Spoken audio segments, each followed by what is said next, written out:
You're listening to Jim and Mike Talk, recording at the, did you say, 7 Studios in beautiful Washington, New Jersey. And now, here are your hosts, Jim and Mike. Hey everybody, this is Jim Thatcher. Today we have an interview with Mark A Richardson. He's worked on many movie and TV shows as a prop master. And we'll also have a friend of mine in the studio to join us, Darren Auck. He will be joining us for the interview too. So let's get to it and enjoy.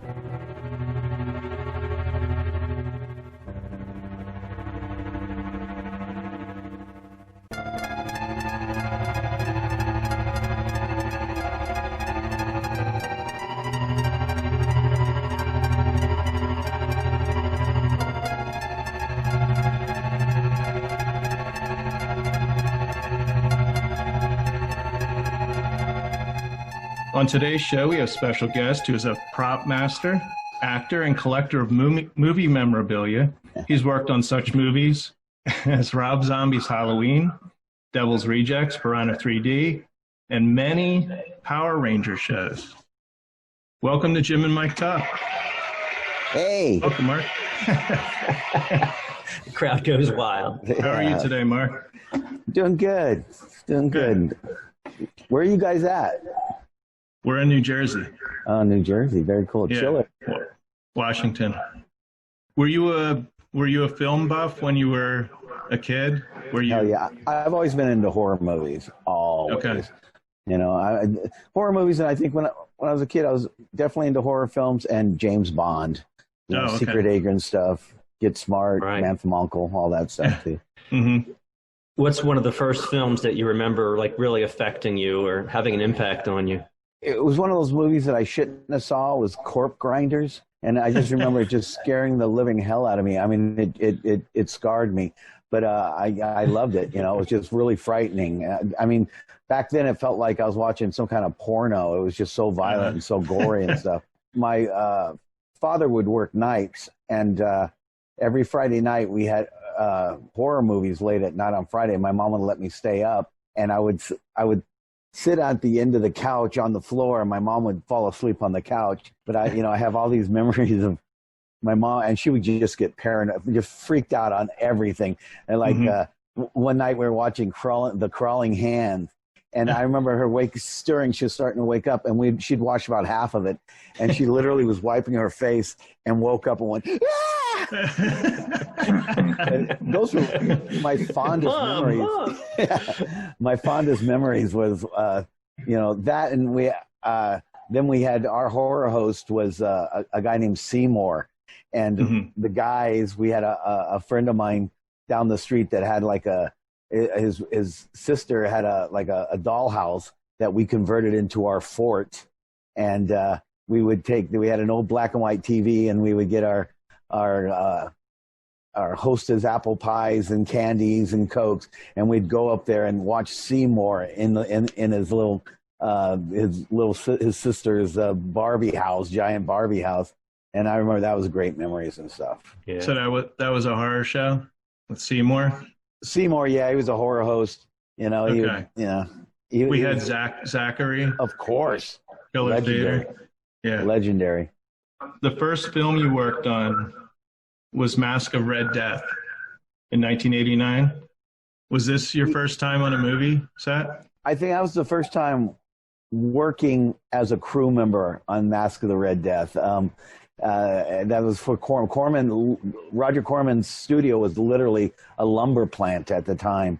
And I had done some extra work and stuff prior to that, but this was the first time I was a crew member, and I was working with set dressing. And I remember Roger Corman was on set, and they had built this stairwell, and he was talking to somebody, but he was talking about redoing The Terror, not making it, but just putting extra scenes and using footage from there, saying it was going to be found footage, and they put it back so they were going to shoot it in the look of, the 60s film. And I was thinking, wow, that's horrible, but at the same time, that's really cool. And I would have been, what do you mean they found footage of the terror with, Boris Karloff and stuff? I got to see this.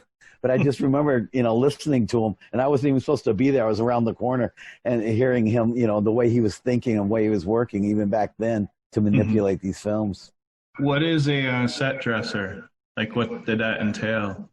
We'd go to where we were going to shoot, and we would dress the set, because I remember we had to do like an old English town.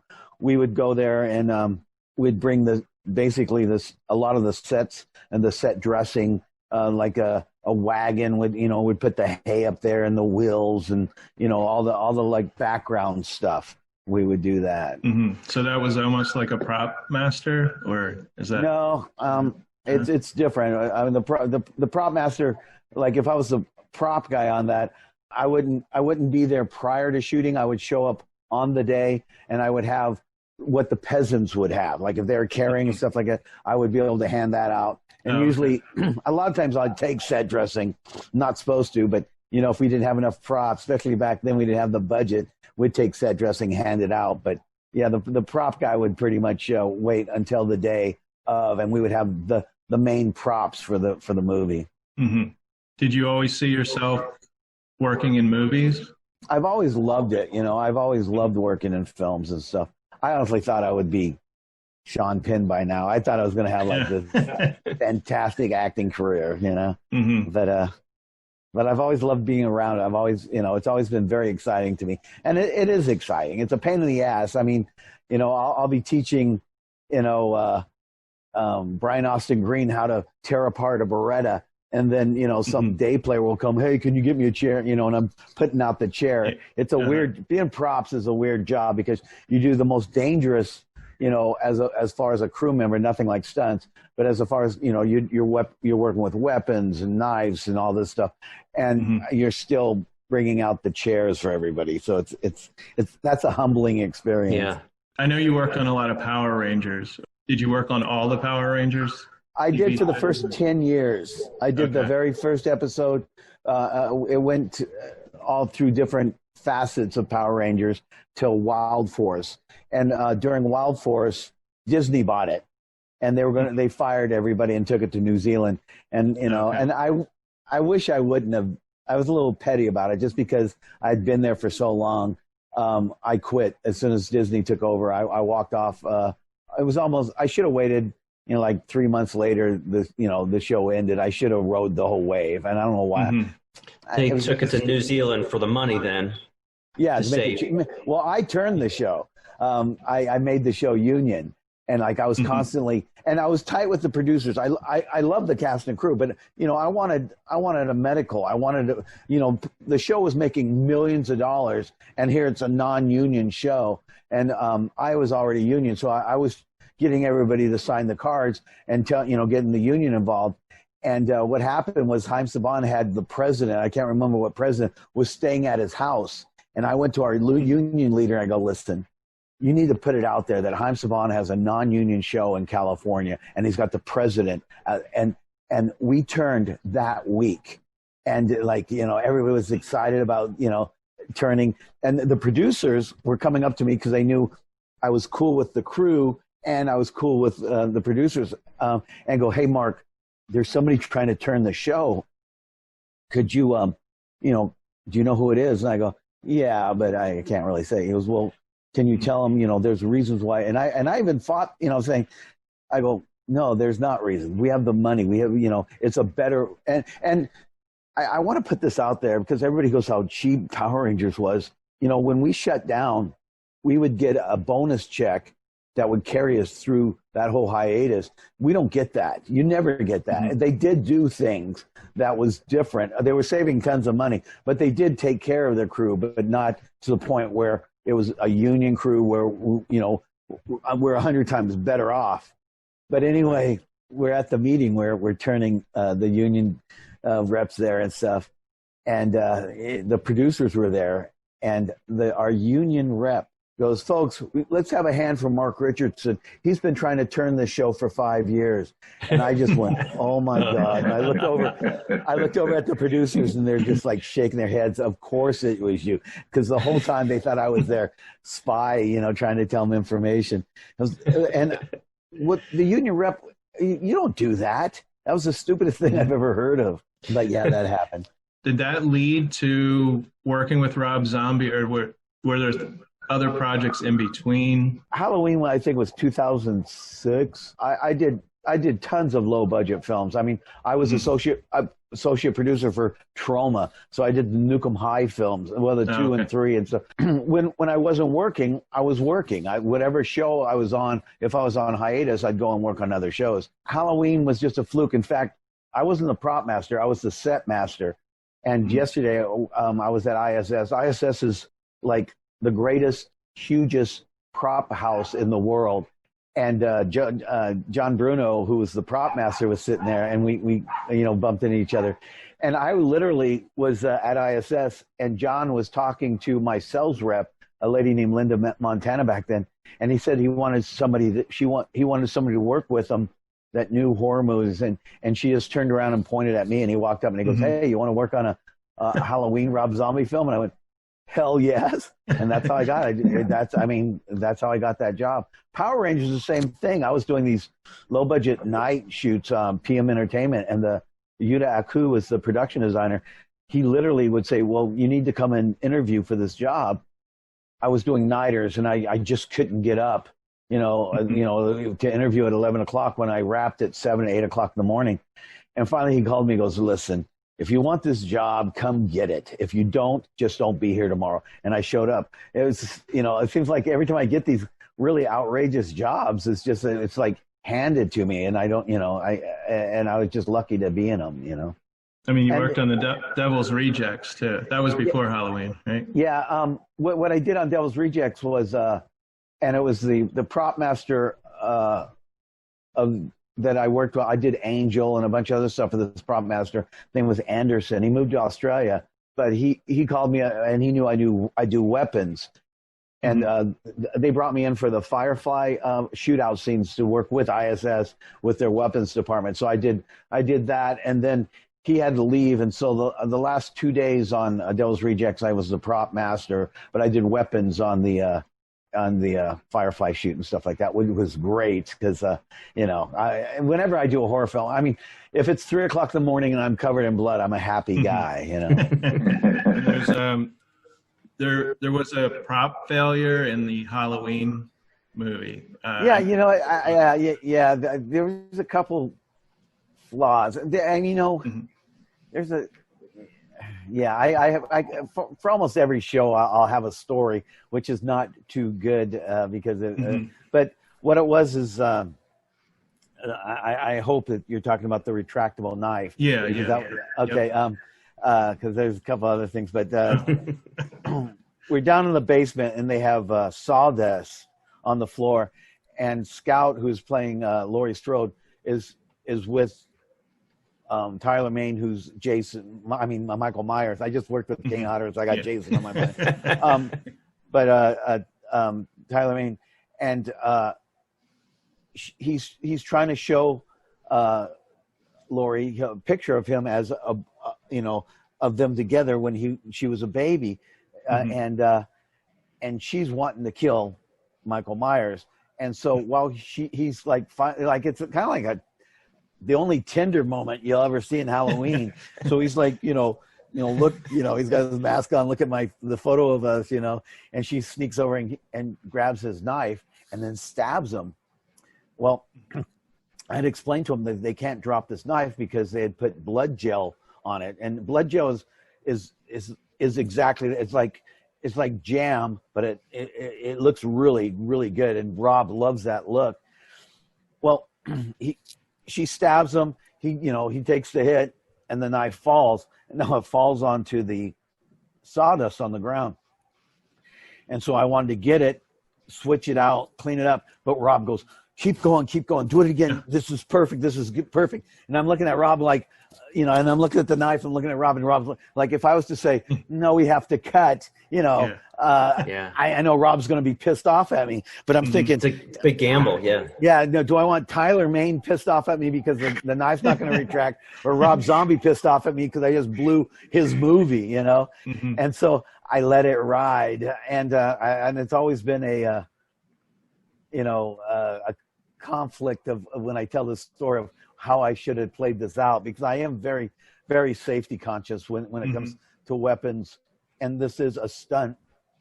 Tyler Mane is a stunt man, and I'm thinking, if it doesn't, it's still a blunt instrument, but it's a girl stabbing him with, it's going to retract a little bit, So I'm watching the scene play out, and I know, waiting for the scene where she stabs him. I can see the sawdust on the knife, and I'm just like, this is hell for me. And Rob's like, oh yeah, Rob was just, and this is the scene that's in the movie. This is when you watch Halloween, this is the scene, because he loved it so much that I would have destroyed, and no one would ever saw this. I mean, that's a lot of pressure to put on a guy, and so I'm watching, and she stabs him, and he takes the blow, and it looks fantastic, because it really hurt him. And they said cut, and Tyler stood up, and I could see him in that Michael Myers mask. Where is he?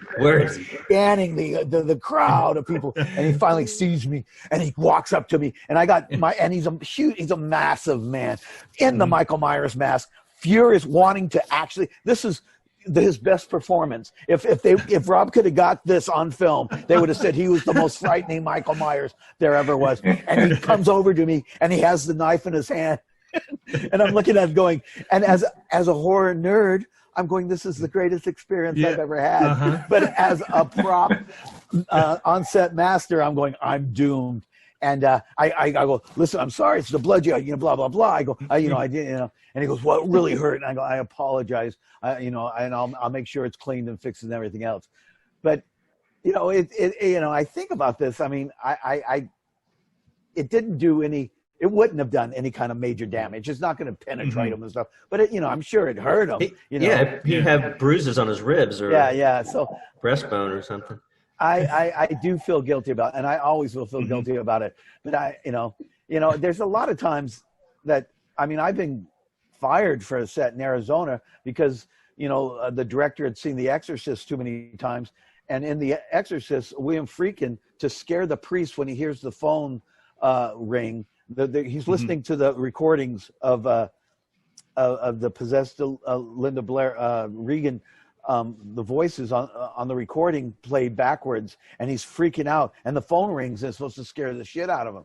Well, William Friedkin wasn't given the reaction that William needed, so he took a full load 38, snuck up behind him, and during that take, and fired the gun. Now, that's the reaction. When you see that, that's what happens. The damage that he could have done, and probably did do, to the actor. The actor has even passed away, but it has nothing to do with it. But anyway, I'm in Arizona, and this director had seen that scene, and he wants to do the same thing. And I'm like, I can't allow that. I can't allow the crew not to be informed that we're going to be firing. I can't allow the actor not to have any type of hearing protection. I won't allow it. And they go, well, then you can go home. And I go, fine. So I put all my guns away, and I'm going away. And then the producer calls me and goes, no, he was just really upset. And I go, no. Yeah, I go, he treated me like crap. What I did right. In today's crowd, if that would have happened today, I could have had production shut down. Not that I would have, but you just don't do that, because it's the safety of the crew. And they could have sued you, or someone. I don't know if I could have got sued. Production could have got sued. Whenever. Today. Yeah. And it's my reputation. I don't want people going, well, Vic Morrow would probably be alive today if somebody didn't go, Mr. Landis, I think the helicopter's a little too low. And I always say that I don't blame the director. The director wants to get the best performance. He wants us to be the greatest thing he's ever done, and I don't blame the director, but you have an army of trained professional. That was a low budget film, but I was union at the time. trained professional union crew members that needs to step up. The AD is the first one to say, no, Mr. Landis, we can't have children illegally here. No, Mr. Landis, that's too, we can't have these explosions. The pyrotechnician, the stunt coordinator, the dolly, everybody, all the way down, should have spoke up. And that's what happens when no one speaks up. Brandon Lee would be alive today if somebody would have spoke up. There's, and what happens is people are too afraid. Like, I'm saying that, but I had to weigh the situation, to say that to the directors and stuff. And people need to be knowledgeable. I don't have experience in that, but I've heard that, a blank gun shoots shrapnel out of, somebody has died from the shrapnel from even a blank. Isn't that true? Yeah. The actor was John Eric Hexum, and he took I believe it was either a 44 mag or a 357, which is not modified in any. Our shotguns and our revolvers are not modified in any way. They are what they are. The only reason why we adapt blanks to automatics is because there's nothing, there's no bullet shooting out to eject the shell. So, but John Eric Hexum somehow, when he went on his break, was able to take his weapon, his real weapon, and he took a blank and thought it'd be fun to play Russian roulette, and he put the gun up against his head, and the percussion of the blank, and because you have wadded, penetrated, crushed his skull, and he died, I think, a day later in the hospital. Yeah, and I mean, and guns more so than anything. I mean, I've had, we get these $50 a day extras coming on set, and we're handing them weapons. A lot of, so I'm like, I'm psychotic. There's so many rules that we have to teach, and I enjoy doing it. It's cool. I mean, I just finished, and it's starting up, and I don't get to go back on it because I'm on a show here. But Queen of the South, which is, if you ever get a chance to watch that, I was going to ask you about. I haven't seen the show. It's a great show. It's based on a true story about a female drug mule that rises to fame to become the greatest drug cartel there is. But it's an anti-hero story, but you love the cast and crew. I'll tell you, there's a guy, Hemke, TJ, Alicia, the guy that plays King George. I have never been so much in love with a cast before. I mean, they would entertain us. They were thankful you were there. I truly miss that cast and crew. But if you watch, I guarantee if you watch this show, you'll fall in love with it. It's very violent but very cool. I saw you were interviewed by Plastic EP. Yeah, how do people know this cat? I love him. I think he's fantastic. But just like everybody knows this guy. I love him. Well, he's done over 200 interviews in the last 4 months. Yeah, he should sell like cars or something. He should do a show and sell used cars. I think he'd do great. Oh yeah, you have a storage container I wanted to ask you about. So you have boxes of movie memorabilia in your storage container. Yeah, it's slowly dissolving, but yeah, because I've been selling stuff, and especially during this pandemic, I was getting rid of stuff. So you're a collector, right? Do you have your own collection? I was wondering if you have any props that you were able to keep from the movies you've done. Yeah, I try to keep something iconic if I can. If I can get away with it, which not supposed to happen, but yeah, I do. Yeah. I have a collection of things that I've done, and a lot of times I will double stuff, like so I can have like if it's a hero prop, I'll double it. And so we have a couple more of them and stuff like that. So I could keep it and stuff. But I'm a movie guy, so I want to have something, And a lot of times the producers will go, you could have this, or just take it with you and stuff like that, which is wonderful. Like and it could be anything from Pirahna 3D. Richard Dreyfuss is dressed up like Hooper at the beginning of the film, and he's literally singing "Show Me the Way to Go Home," and he reaches down in the water and he pulls up an Amityville beer, and for some reason I was doing a camera test. I brought the props on, and they had me dig out the beer bottle. And for some reason, they used me for the hand. So it's my hand, and my hand's Richard Dreyfuss' hand. So, like that. I kept one of the beer bottles, stuff like that. Yeah. Do you create any of the props, or you just handle the props? Well, when I was doing Power Rangers, we didn't know. And I didn't know that, the proper thing to do is to send that stuff off. I didn't have that kind of money. So if you look at a lot of these props on Power Rangers, you could tell it's a radio shower thing with a slinky with a flashlight and a G.I. Joe tank, hot glued together, spray painted Billy Blue. That device is going to save the world. And I was doing that for a long time, to the point where when we did start bringing in people, I liked it. So I was doing there's where I was doing infantries of weapons and stuff. And I was still doing it my way. I was still going to the 99-cent store and getting like a gallon water jug and, taking a super soaker and making a mold of sticking it together and, fixing it up with some, and there's your weapon, I mean, if you look at a lot of my stuff, it's like finding, like some kind of weird, where's Waldo? Like, wait, that's a corkscrew, and that's it's just weird stuff glued together. I did one season where for some reason, I'm not sure why, I got a bunch of Battlestar Galactica models, and every prop was part of the Battlestar Galactica. The entire show was like you would have like a wrench, but it was like the side of the Battlestar Galactica. And so it was fun, and I had a blast doing that stuff. And, I went to the toy store. I was working on a really low budget film called Killer Ways, where the guy wanted Power Ranger props, so he contacted me, and so I made a bunch of wacky props. And I was at a Walmart, and they had a Power Ranger thing from when the first 10 years, usually the first 5 years is the most successful, I think, for Power Rangers. They had our robot, which was Alpha 5, and the Zordon guy, and you got it together, but you got a little teddy bear with it. And the teddy bear was like half teddy bear, and the head had like an Alpha 5 robot head.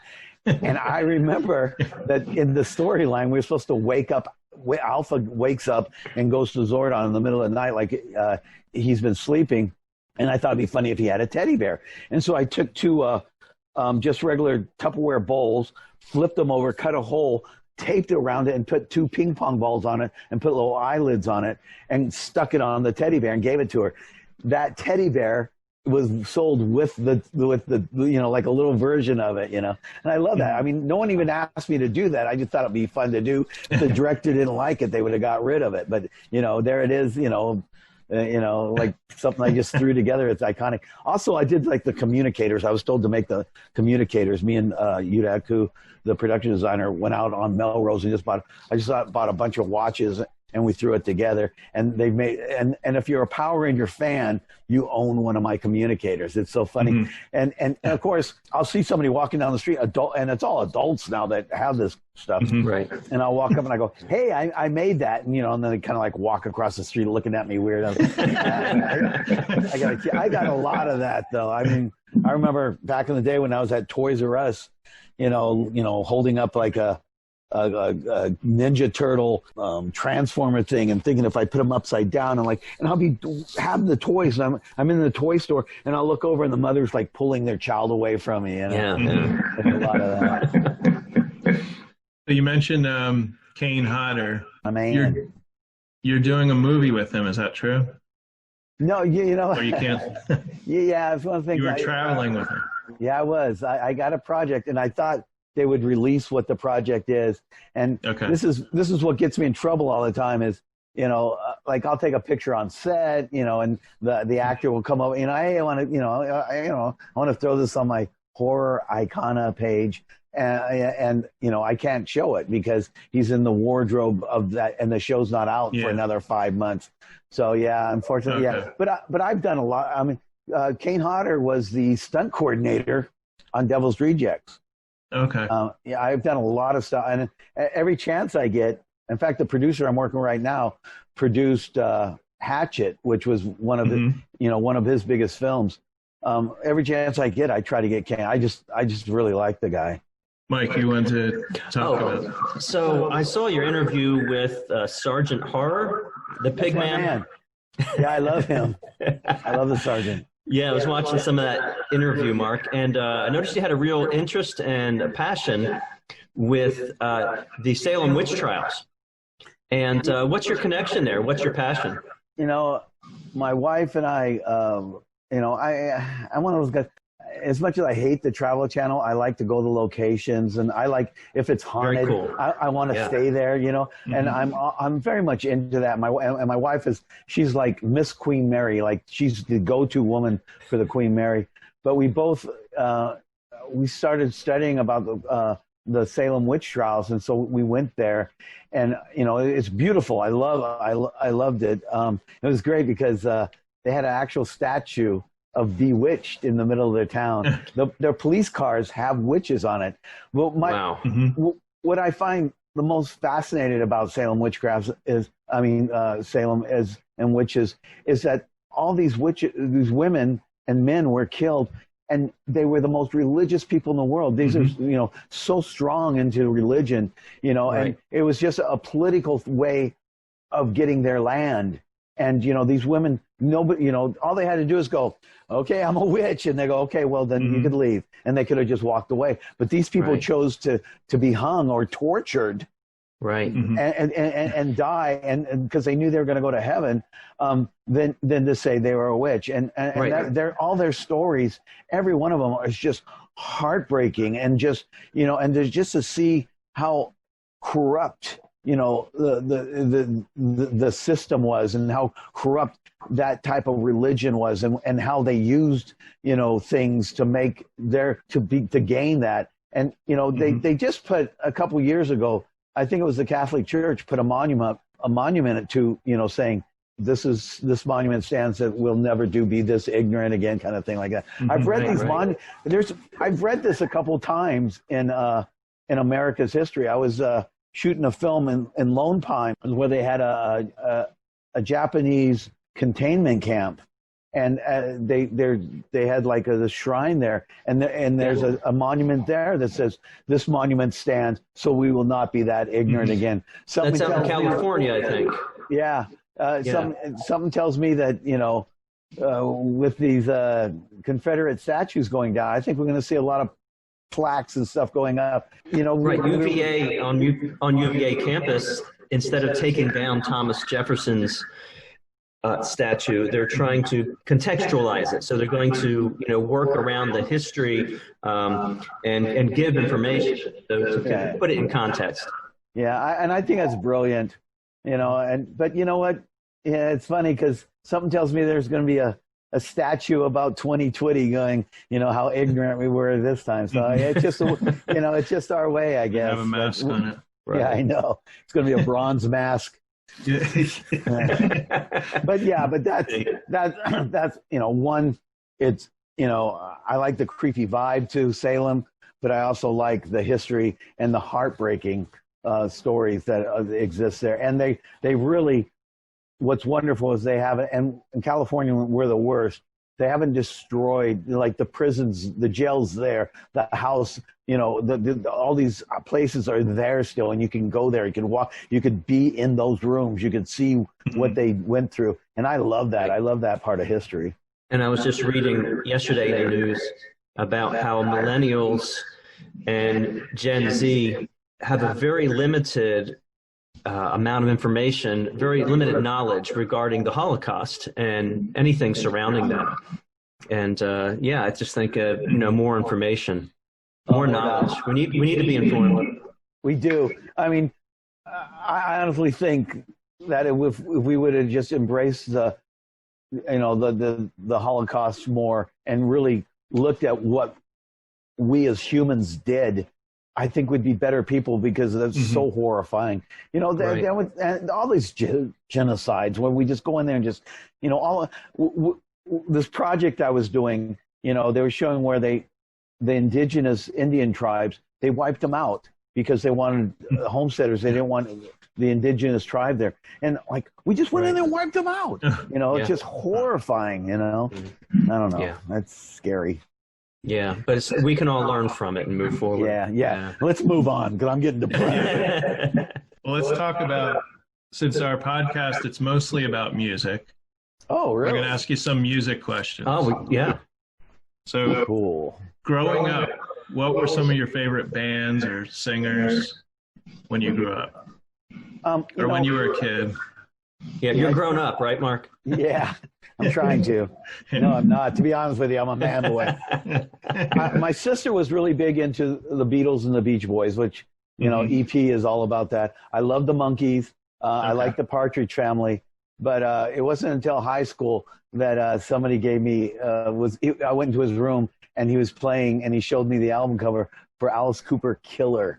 And Alice Cooper, Alice Cooper after that was my man. You know, here's a guy that was doing vaudevillian horror, Grand Guignol horror stuff, you know, and I was with rock and roll. And rock and roll. And, you know, and you know, and I have to admit that, you know, I wanted to be Alice Cooper. That's been a part of my life too. You know, I love doing horror rock or, you know, kind of thing. And he had a great range of songs. I mean, his ballad, people don't realize some of the ballads that he did that they probably don't think it's Alice Cooper. Yeah. The song, I think it's You and I. Yeah, that love song from the mid-'70s. Yeah. How You Gonna See Me Now? Yeah. But, you know, hey, I know it was an early song and it's overplayed, but God, I love Ballad of Dwight Fry. And the fact is, you know, Dwight Fry, I love that song. My wife loves that song. You know, that's one of my favorite Alice Cooper songs and stuff. I'm a big Cooper fan. When I was doing Pirahna 3D, I was like, wait, doesn't Alice Cooper have a coffee, a shop here or so? And it was in right next to the baseball stadium. It was Coopertown, and like every other weekend, it was like a 4-hour drive. But I drove there just to sit in his bar and grill, sports bar. In Coopertown? It doesn't exist anymore. He let it go. But I mean, I was kind of bummed. One, they didn't play. I thought it was going to be, you know, the waitress comes up, she has Alice Cooper makeup and stuff, and then they don't play any Alice Cooper there. I was like, can we play Alice? And Alice didn't want that. But you could buy, you know, like memorabilia and stuff there and stuff. Which was cool. I met Alice at Chiller, one of the Chiller theater events. Yeah. And for this show, our Halloween show, we do a segment called Odd Songs. And he's got one. And one is Millie and Billie. You probably know that. Yeah, from the inside. Marcy Levy. Yeah. She's the singer on the song. Oh, really? Yes. Yeah, she worked with Eric Clapton. Wow.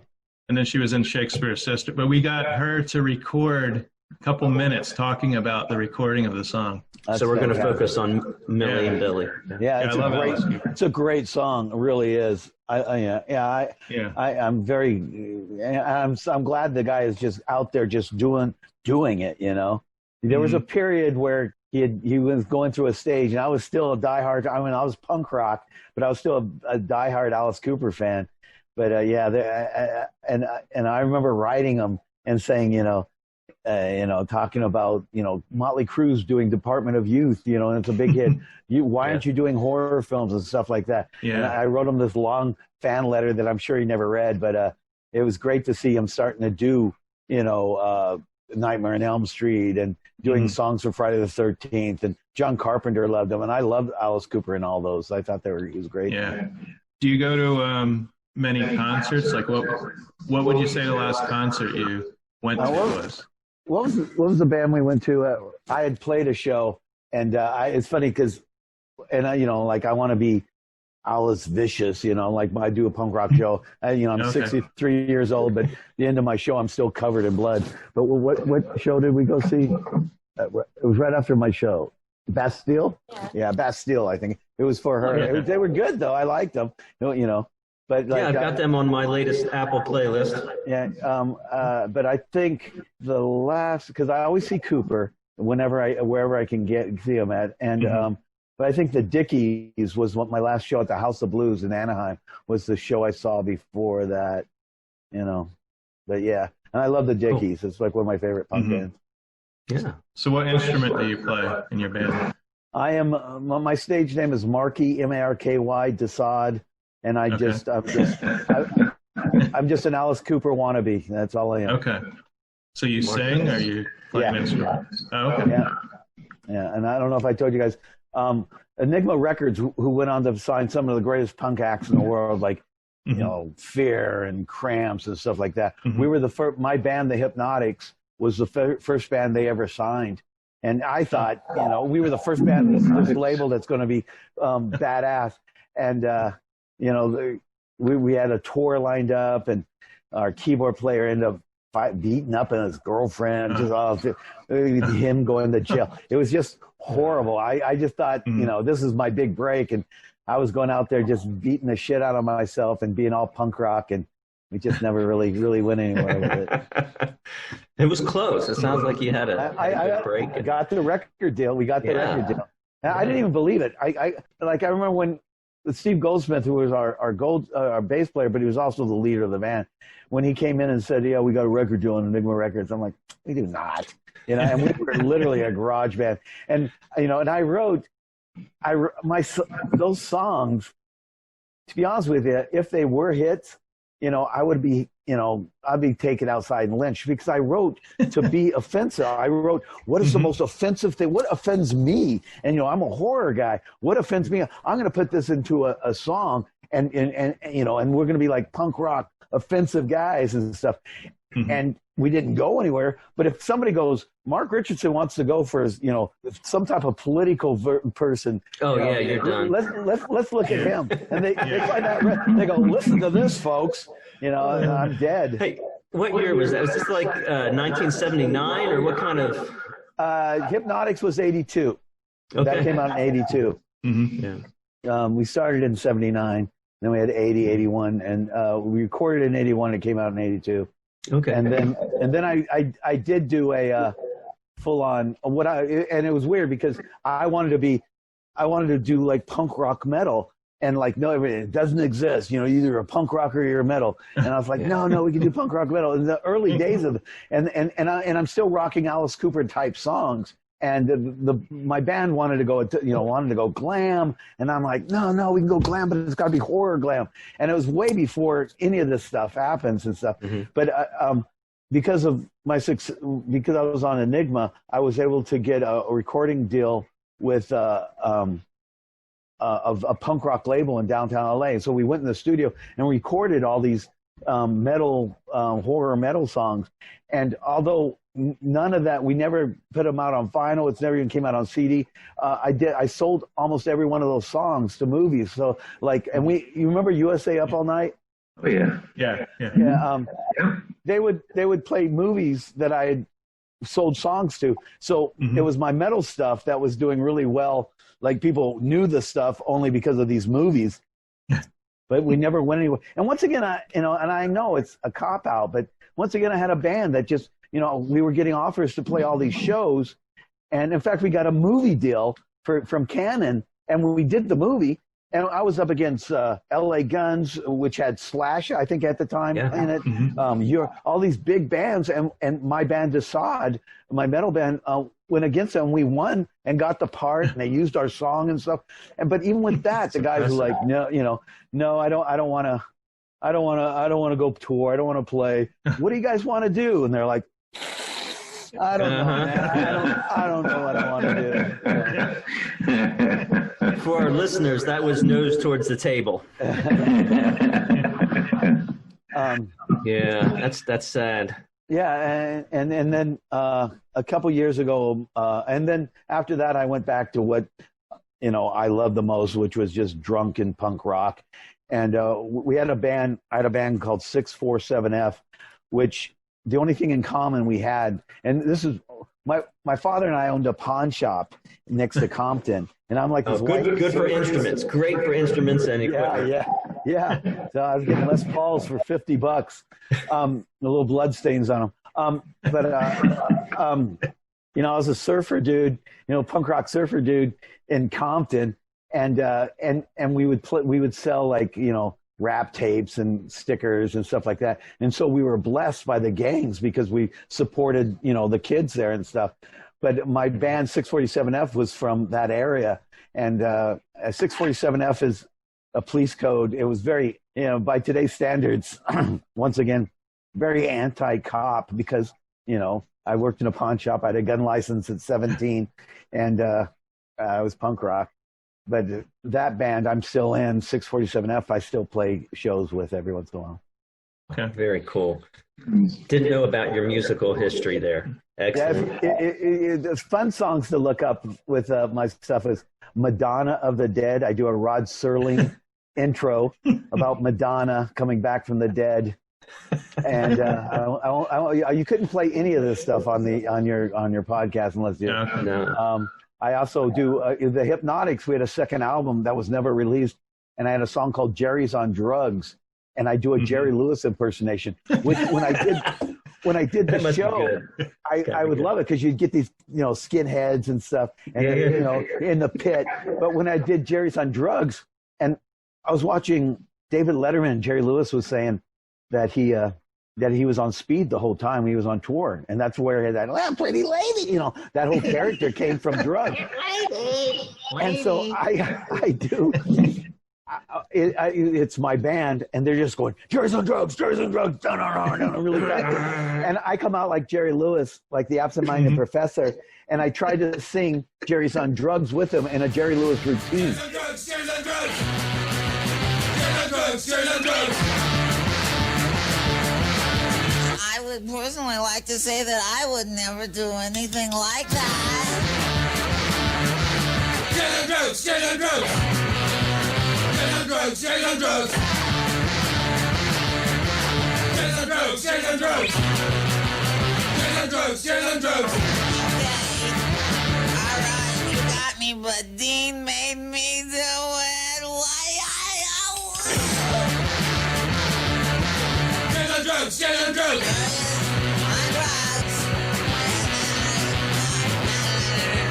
Jerry's on drugs, Jerry's on drugs.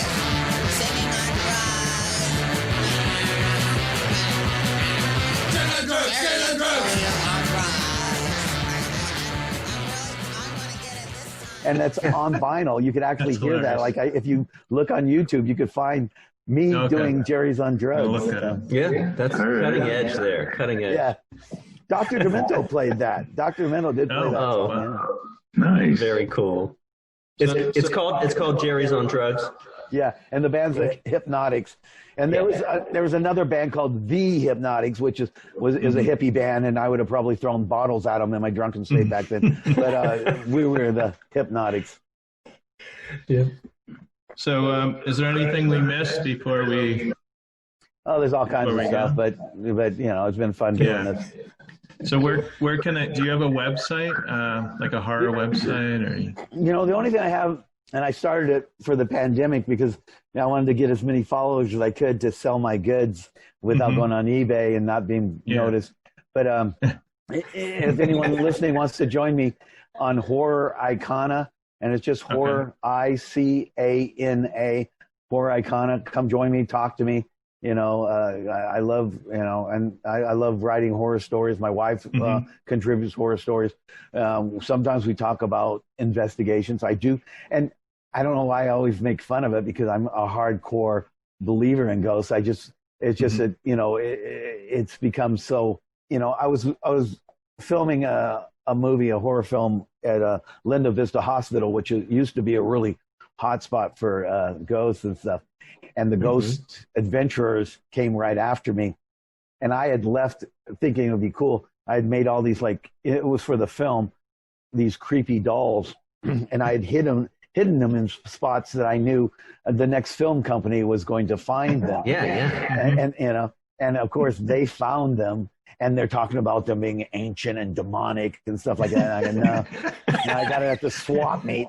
But I know what kind of tools they are. But I say that next month I'm going to be on their show going, I love you guys. But I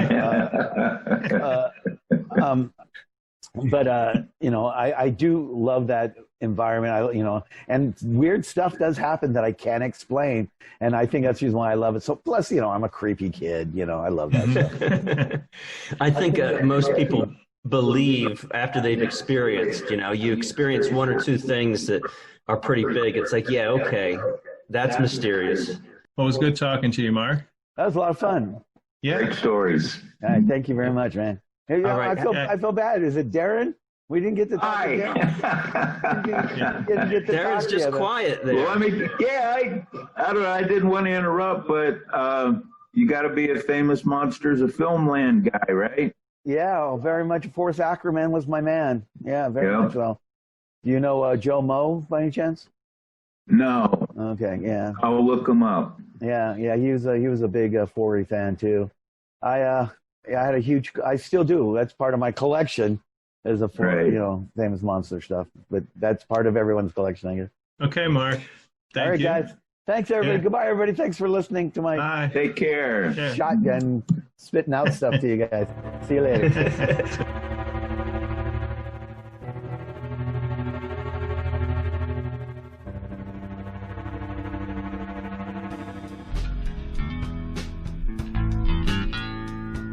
Intro and exit music by the band 99%. Today's show was produced and edited by Jim Thatcher. You can find Jim and Mike Talk on iTunes, Spotify, iHeartRadio, Stitcher, and their host site, Podbean. The intro and exit music to the interview was created by Jim Thatcher.